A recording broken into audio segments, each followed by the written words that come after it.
Welcome back. In 90 seconds, we move over here to the conversation corner. President Trump has announced his pick to replace the former head of the U.S. Bureau of Labor Statistics after he fired the previous commissioner earlier this month in response to weaker than expected jobs report. His nominee is named E.J. Antoni, the chief economist and fellow at the Heritage Foundation, the conservative think tank behind Project 2025. Announcing his nomination on Truth Social, Trump wrote, quote, EJ will ensure that the numbers released are honest and accurate. I want to bring in James Bennet. He is the Economist, my all-time favorite magazine, D.C. bureau chief. James, great to have you here. Thanks for joining me. Welcome to the conversation corner. Wonderful to be with you. Thanks, Major.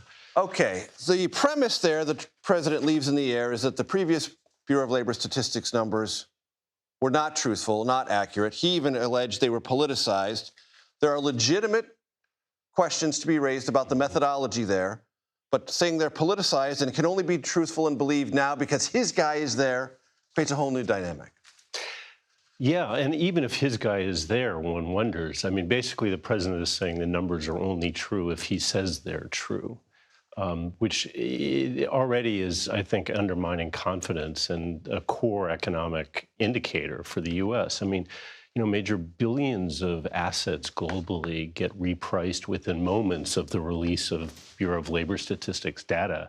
And those traders and investors know that they are subject to revisions. Sure.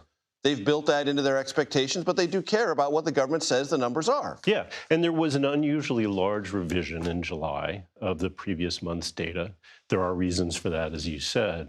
And just 4 months ago, the president was boasting about a jobs report, the very same data, but in that case, and the same methodology. Exactly, same methodology, same commissioner in charge, but he was happier with the result then. And it's also worth pointing out, and I know again, here's the word, methodology different. No one at the White House disputed anything about the BLS, Bureau of Labor Statistics, inflation numbers today, because they liked them. They liked them, yeah. Okay. Yeah, although there are things to worry about in those numbers. And E.J. Antoni has said in the past that, or recently rather, that maybe the monthly jobs report should be suspended entirely. Yeah, and there are private indicators that to some degree substitute for the BLS data, but nothing comes close. They're just, and it'd be very, very hard. The government has invested many decades and tremendous effort in building up the methodology and the history and the nonpartisan civil servants who produce this trustworthy data, and there's just nothing to substitute for it. Help my audience get a sense of the risk involved of partisanizing government numbers. I just think it erodes the foundation. In this case, it erodes the foundation of the entire global financial system. And unfortunately, it's part of a trend I know you've been worried about for years, and we both have, that we no longer live in a society where people operate with the same set of facts. And now you have the President of the United States basically saying nothing is true. And he did the same thing with D.C. crime statistics this week. Mm-hmm. But these numbers are so consequential because all our livelihoods, to some degree, depend upon them.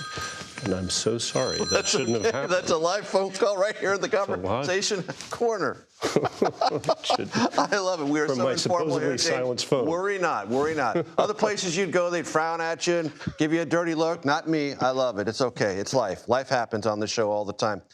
The Economist pays very close attention not only to the United States, it writes brilliantly, always has about the United States, but it takes a very broad global perspective. How do you sense from your reporters working at The Economist how foreign capitals are digesting not only this particular little dust-up about facts and numbers produced by the U.S. government with an economic orientation, but this long-running political pressure campaign against the chairman of the Federal Reserve?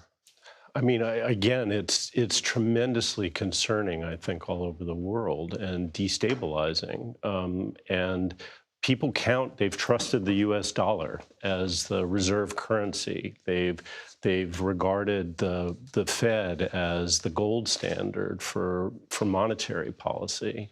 And to see the president, and we've had presidents in the past complain about Federal Reserve chair, nothing new about that, going back LBJ, others unhappy, demanding they lower rates and so forth. But we've never seen a president attack a Fed chair quite so aggressively and make so clear that even if he leaves Jerome Powell in the job, that the next person he installs is going to be somebody who listens to Donald Trump. And I think that erosion of the independence of the Fed is terribly concerning, all in capitals all around the world. Very quickly, James, do you think there is a coherency to the administration argument that the Fed is possibly missing data that would lead or should lead to a lower rate sooner? I don't think there's any, again, I don't think there's a tradition of this. There's nothing wrong with the president making noise and criticizing the Fed, even making, for political reasons, trying to preempt possibly bad news by saying it's somebody else's fault. That's familiar. And it's possible the Fed is acting too slowly. We've certainly seen that in the past. Nobody's perfect, including, I would say, the President of the United States, who insists always that his version of the truth is the accurate one. So it's entirely possible, and as I say, that criticism is fair game. That's different than basically saying that the chair of the Federal Reserve should work for the President of the United States. Economist James Bennet, I'm so glad you're here, and make sure you call back Treasury Secretary Besant and tell him I said hello. I appreciate it. I'll do that, Major. Thanks so much.